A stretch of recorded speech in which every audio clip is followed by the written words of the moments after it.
Hello guys, मैं हूं धर्मेंद्र और आप देख रहे हैं बेस्ट ऑफ लाइफ का यूट्यूब चैनल। दोस्तों, आज मैं आपके बीच महाभारत की एक ऐसी अद्भुत घटना लेकर के आया हूं, एक ऐसी अनोखी कहानी जिसे आपने आज तक ना तो सुनी होगी ना देखी होगी।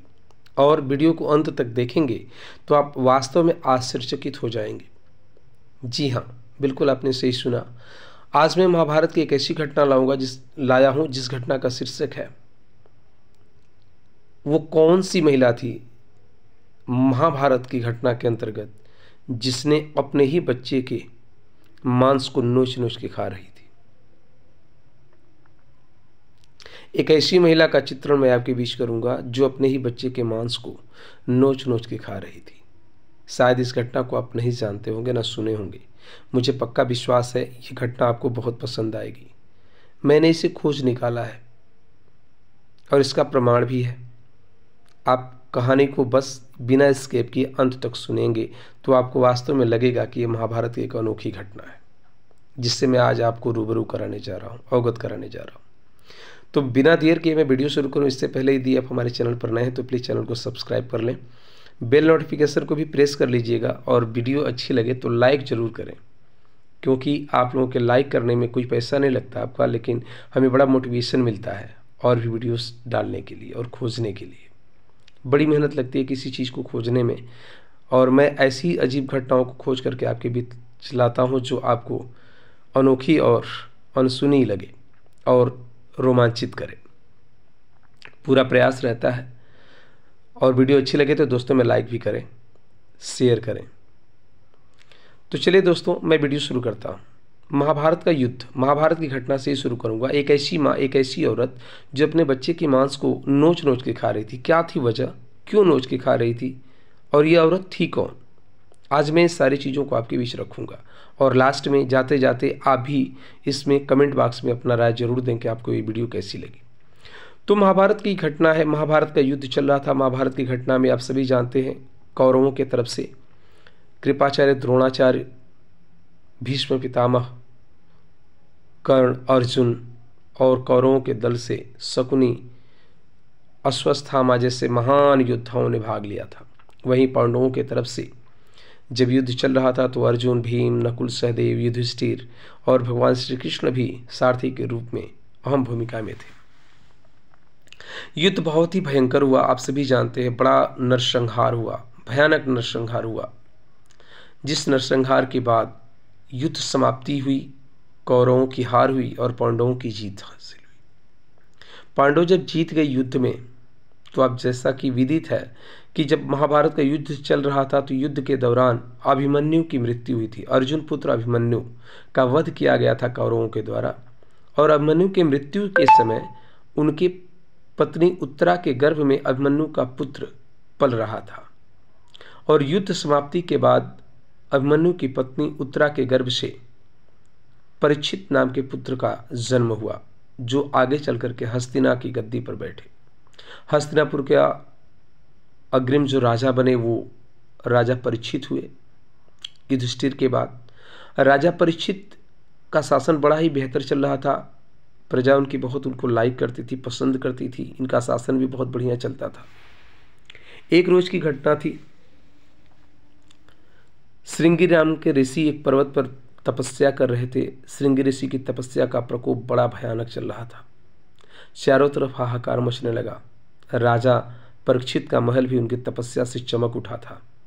लेकिन राजा परीक्षित को चिंता सताने लगी कि कहीं ऐसा न हो कि ईश्वर तपस्या के बल पर मेरे राजपाट पर भी धावा बोल दें। इस वजह से उनकी तपस्या को भंग करने के लिए, श्रृंगी ऋषि की तपस्या को भंग करने के लिए राजा परीक्षित ने उनके गले में एक मरे हुए सर्प को लपेट दिया। जिस घटना को उनके पुत्र अर्थात ऋषि श्रृंगी के पुत्र समीक ने देख लिया, और उन्होंने बगल में ही कोसी नदी के जल को उठाया और अपने कमंडल से उसे मंत्र के साथ उच्चारण करते हुए राजा परीक्षित को श्राप दिया कि हे राजन, जिस सर्प से तुमने मेरे पिता का अपमान किया है, यही सर्प आज के 7 दिन के अंदर ही तुम्हारी मृत्यु का कारण बनेगा। और जैसा कि ये कथा विदित है, आप सभी सुने भी होंगे कि 7वें दिन शीशों वाले महल में चारों तरफ से पैक था। वो महल राजा परीक्षित जहाँ बैठे हुए थे, और तक्षक नाग के काटने से राजा परीक्षित की मृत्यु हो जाती है। राजा परीक्षित की मृत्यु से पहले ही जैसे अर्जुन की पत्नी उत्तरा के गर्भ में राजा परीक्षित पल रहे थे, वैसे ही राजा परीक्षित का एक पुत्र उनकी पत्नी के गर्भ में पल रहा था। और राजा परीक्षित की मृत्यु के बाद उस पुत्र का जन्म हुआ, जिस पुत्र का नाम जन्मेजय पड़ा। ये जन्मेजय की कहानी मैं आपके बीच रखने जा रहा हूँ। इसी में वो घटना आपके सामने आएगी, वो कौन सी महिला थी जो अपने बच्चे का ही मांस नोच नोच के खा रही थी। राजा जन्मेजय बहुत ही पराक्रमी और प्रतापी राजा हुए। पूरी प्रजा बहुत ही उनसे प्रभावित थी, उनके राजकाज में बड़ी खुश थी, चारों तरफ उनका यश फैला हुआ था। लेकिन राजा जन्मेजय अपने इस राज सुख से भी खुश नहीं थे। उन्हें बार बार एक चिंता सता रही थी। जब कभी भी वो रात को सोते थे तो उन्हें स्वप्न में कुछ चिंताओं का जिक्र होता था। और ये चिंताएं किस बात की थी, क्यों थी, यही कहानी की शुरुआत होती है। राजा जन्मेजय जब भी सोते थे तो उन्हें एक प्रश्न हमेशा उन्हें परेशान किया करता था। और संयोग था कि एक दिन राजा जन्मेजय जब इसी चिंता में डूबे हुए थे तो वेद व्यास जी पहुंचते हैं उनके महल में। वेद व्यास जी देखते ही पहचान गए कि राजा जन्मेजय किसी चिंता में हैं। तो वेद व्यास जी ने पूछा, हे राजन, आप इतने उदास और चिंतित क्यों हैं? आपकी चिंता का और उदासी का कारण क्या है? आपकी प्रजा तो आपके राजपाट से बड़ी खुशहाल है और मुझे दिखाई नहीं देता कि किसी प्रकार की कोई चिंता है, फिर आप इतने उदास क्यों हैं? राजा जन्मेजय ने जो बात बताई वो बड़ी ही मार्मिक और समझने योग्य बात थी। राजा जन्मेजय ने कहा, हे ऋषिवर, मुझे ये राजपाट, ये राज सुख के अलावा एक सबसे बड़ी चिंता रोज मुझे सपने में, मुझे रात की नींद मेरी खराब कर देती है, मुझे चैन से सोने नहीं देती। तो वेद व्यास जी ने पूछा, हे राजन, वो चिंता क्या है आपकी, हमें भी बताइए। तो राजा जन्मेजय ने जो बात बताई, उन्होंने कहा, हे वेद व्यास जी, आप भी थे, कृपाचार्य, गुरु द्रोण, पितामह भीष्म, धृतराष्ट्र, अर्जुन, युधिष्ठिर जैसे धर्मराज, कर्ण जैसा महापराक्रमी, दानशील और इतने बड़े योद्धाओं के साथ साथ साक्षात भगवान कृष्ण भी थे। और इतने वीर पुरुषों और इतने महारथियों के होने के बावजूद भी इतना भयानक युद्ध कैसे हो गया? महाभारत के युद्ध को किसी ने रोकने का प्रयास तक क्यों नहीं किया? यदि युद्ध नहीं हुआ होता तो शायद उतना बड़ा नरसंहार नहीं हुआ होता जितना कि कुरुक्षेत्र की मिट्टी आज लाल हो गई उस रक्त से। तो फिर किसी ने इसे युद्ध को रोकने का प्रयास क्यों नहीं किया? क्या ये सभी लोगों के पास इतनी क्षमता नहीं थी? मुझे तो यही लगता है। और शायद इस बात की मुझे चिंता सताती है कि उस टाइम मैं रहा होता तो शायद वो युद्ध नहीं होने देता, क्योंकि मेरे पास इतनी क्षमता थी कि मैं इस युद्ध को टाल देता या रोक देता। तो इस बात पर हंसते हुए वेद व्यास जी ने कहा, हे राजन, आपका जो स्वभाव है वो ठीक है आपके हिसाब से, लेकिन ये कैसे मान लेते हैं आपके द्रोणाचार्य, कृपाचार्य, साक्षात भगवान कृष्ण भी आपसे कम दिमाग वाले थे, उनके पास आपसे कम क्षमता थी, आपसे कम सोच करने वाले, विचार करने वाले व्यक्ति थे वो लोग। ऐसा बिल्कुल मत सोचिए। ये विधि का विधान था, ये होनी थी और होने को कोई टाल नहीं सकता। मैं हूँ या आप हों या कोई भी हो, जो होने को होती है वो हो जाती है, उसे दुनिया की कोई ताकत रोक नहीं पाती। इस बात पर जन्मेजय राजा को विश्वास नहीं हुआ। उन्होंने कहा, हे ऋषिवर, आप मेरे जीवन की किसी घटना को आप बताइए कि ये होना है आपके साथ और मैं उसे रोक दूंगा, मैं उसे होने नहीं दूंगा। ये मैं आपको विश्वास दिलाता हूं, क्योंकि मैं इतना क्षमतावान हूं कि मैं होने को भी टाल सकता हूं और मैं उस चीज को रोक सकता हूं। इस बात पर वेद व्यास जी ने कहा, हे राजन, आप के इस संशय का और इस प्रश्न का जवाब मैं अभी नहीं दूंगा। मैं अभी आपके महल से जा रहा हूं और फिर आपसे मिलूंगा आज के 3 महीने बाद। लेकिन एक बात याद रखना हे राजन, इन 3 महीनों के भीतर आप अपने महल से बाहर मत निकलिएगा, और गलती से बाहर निकल भी गए तो काले घोड़े पर सवारी मत कीजिएगा। अगर गलती से काले घोड़े पर सवारी भी कर लिए तो दक्षिण के दिशा में मत जाइएगा, और यदि दक्षिण दिशा में चले भी गए तो किसी से बात मत कीजिएगा। इस बात को सुनकर के राजा जन्मेजय ने कहा, हे ऋषिवर, मैं आज के बाद महल से नहीं निकलूंगा, कहीं जाऊंगा ही नहीं। इतना कहकर के वेद व्यास जी चले गए।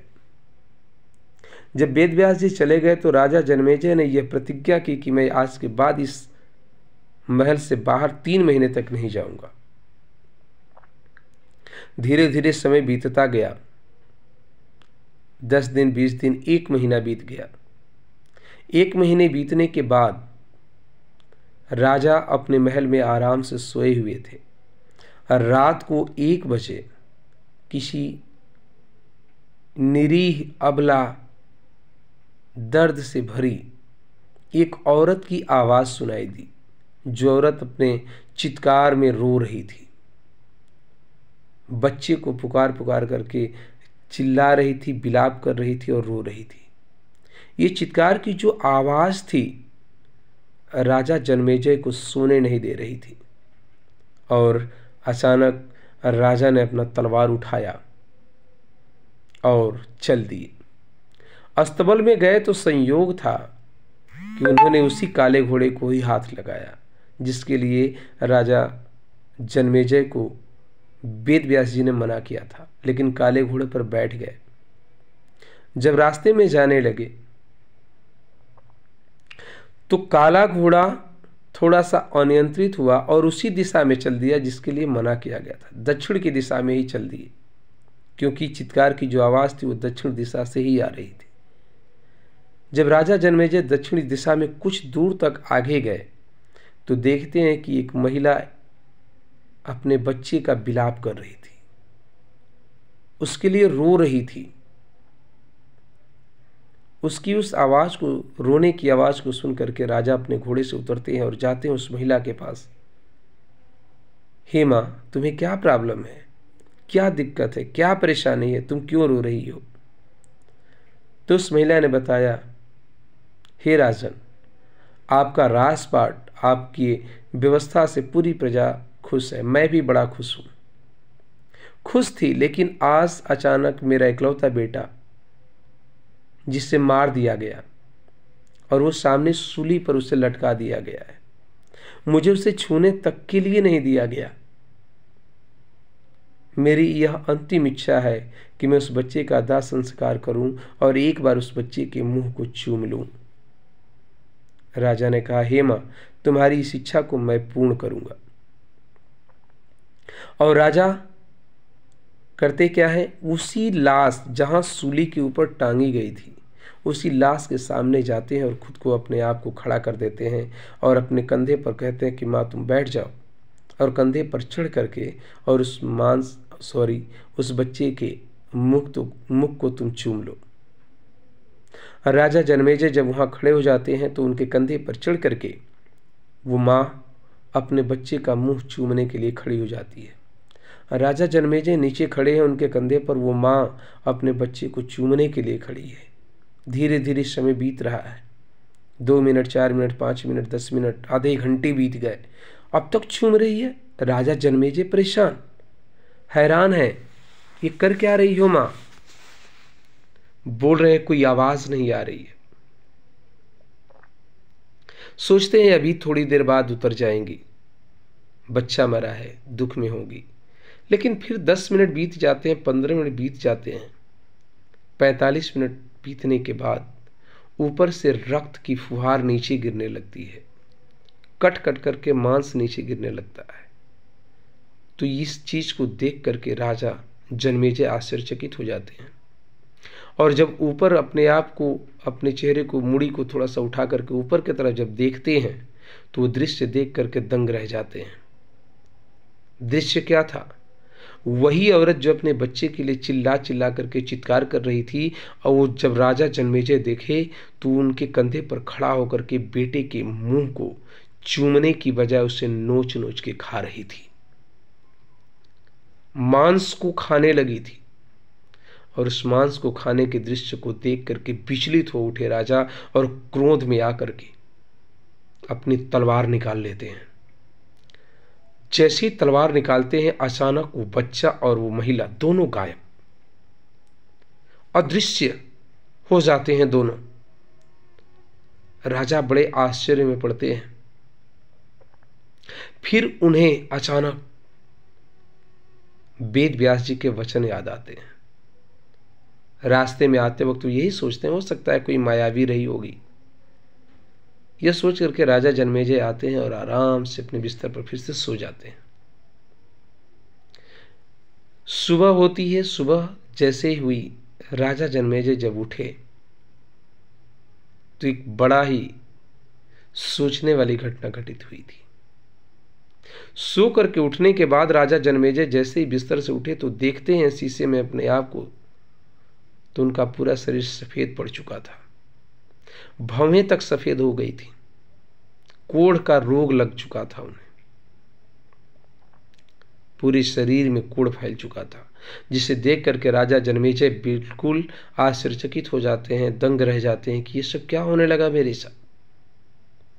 वेद से औषधियों को खोजा गया, वैद्य को बुलाया गया, दवा की गई, अनेक इलाज किए गए, लेकिन उनकी बीमारी में कोई सुधार नहीं हो रहा था। इसी बीच 3 महीने का समय पूरा हो चुका था। राजा जन्मेजय की स्थिति बिगड़ती जा रही थी। वेद व्यास जी का 3 महीने का समय पूरा हुआ तो वेद व्यास जी फिर से पहुंचे राजा जन्मेजय के दरबार में। पूछते हैं, हे राजा, ये सब क्या हो गया? राजा जन्मेजय ने हाथ जोड़ करके कहा, हे प्रभु, अब आप ही एक सहारा हैं, मुझे बचा लीजिए। अब तक राजा जन्मेजय इस चीज को समझ चुके थे कि जो हमारे गुरु वेद व्यास जी ने जो हमें बताया था वो बात बिल्कुल सही है, होने को कोई टाल नहीं सकता। जो विधि का विधान है वो हो करके रहता है, उसमें कोई छेड़छाड़, कोई परिवर्तन नहीं कर सकता। अब हाथ जोड़ करके वेद व्यास जी के सामने खड़े हो जाते हैं, हे गुरुदेव, अब मेरे जीवन की आप रक्षा करें। राजा जन्मेजय की यह बात सुनकर के वेद व्यास जी कहते हैं, हे जन्मेजय, मैं आप फिर तुम्हें एक अवसर देता हूं, मैं तुम्हारे इस रोग का इलाज करूंगा और वही महाभारत की पवित्र कथा आपको सुनाऊंगा, लेकिन एक शर्त पर कि अब जो है आपके दिमाग में किसी भी तरीके का कोई संशय नहीं आना चाहिए, संशय का भाव नहीं होना चाहिए, क्योंकि यदि अब संशय हुआ तो आपको कोई नहीं बचा सकता। राजा जन्मेजय ने कहा, हे गुरुदेव, अब मैं कोई संशय नहीं रखूंगा, मैं मान चुका हूं आपकी जो भी बातें हैं बिल्कुल सत्य हैं। इस बात पर राजा जन्मेजय को महाभारत की कथा सुनाना शुरू करते हैं वेद व्यास जी। कथा चल रही थी। कथा में उन्होंने कर्ण की वीरता, दुर्योधन की वीरता, अर्जुन की वीरता, अश्वत्थामा, द्रोणाचार्य, भीष्म पितामह जैसे महान रथियों की वीरताओं का वर्णन करते हैं। और इसी बीच भीम की वीरता का वर्णन करते हुए वेद व्यास जी ने कहा, भीम हाथियों का सूंड पकड़ करके और उस सूंड के पकड़ने के साथ ही उन्हें हवा में लहराते हुए आकाश में फेंक रहे थे और वो हाथियां आज भी अंतरिक्ष में ही विद्यमान हैं, उसी पर अटकी हुई हैं, अभी तक नीचे नहीं आई। ये बात जैसे ही वेद व्यास जी ने कही, राजा जन्मेजय के दिमाग में फिर से संशय का भाव उत्पन्न हुआ और कथा के बीच में ही राजा जन्मेजय ने वेद व्यास जी से सवाल कर दिया कि ये कैसे संभव है, हाथियों का सूंड पकड़ करके एक तिनके की तरह कोई कैसे उछाल सकता है। इस बात की वजह से राजा जन्मेजय को संशय फिर से हुआ और वेद व्यास जी ने कहा, हे राजन, जिस चीज़ के लिए तुम्हें मना किया गया था फिर से तुमने वही किया, अब तो तुम्हें बताना ही पड़ेगा इसका प्रमाण। अपने कमंडल से जल निकालते हैं और उसे मंत्र उच्चारण के साथ जैसे ही हवा की तरफ फेंकते हैं हाथियों का दल, वैसे ही अंतरिक्ष से जमीन पर गिरने लगता है। जिस बात से राजा जन्मेजय को आत्मसंतुष्टि हो जाती है और हाथ जोड़ करके खड़े हो जाते हैं। शरीर का पूरा कोढ़ जो है खत्म हो चुका था। महाभारत की कथा सुनाते सुनाते वेद व्यास जी ने उन्हें बिल्कुल ठीक कर दिया था, लेकिन अंततः जो संशय हुआ था उसकी वजह से होठ पे अभी भी रह गया था, और जिसकी वजह से आगे चल करके राजा जन्मेजय की बताई जाती है कि उसी कोढ़ की वजह से मृत्यु हो जाती है। तो ये थी घटना दोस्तों। उम्मीद करता हूँ आपको ये जरूर घटना पसंद आई होगी। मिलता हूँ कुछ ऐसी ही अद्भुत और विचित्र घटनाओं के साथ, खोज के साथ, अनोखी कहानियों के साथ आपके बीच फिर अगली वीडियोस में। तब तक के लिए गुड बाय, धन्यवाद। यदि वीडियो अच्छी लगी हो तो लाइक ज़रूर करें और अपना कमेंट ज़रूर दें कि आपको ये वीडियो कैसी लगी। ठीक है दोस्तों, अलविदा।